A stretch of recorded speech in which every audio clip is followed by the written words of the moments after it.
to submit a JobSeeker report using the mobile app. And this guide will walk you through how to submit your JobSeeker report using the Express Plus CenturyLink mobile app. This ensures your payments are processed on time and accurately. First, open the Express Plus CenturyLink app on your smartphone or tablet. Log in using your MyGov details if you're not already signed in.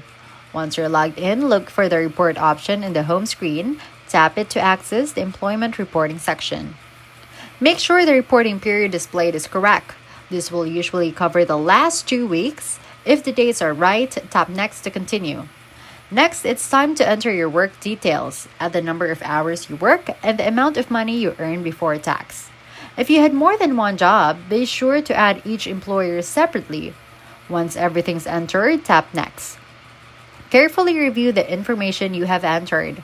Make sure it's accurate. If everything looks correct, tap Submit. You should now see a confirmation message on your screen. Take a screenshot or save it to your records. You'll also receive a copy in your MyGov inbox.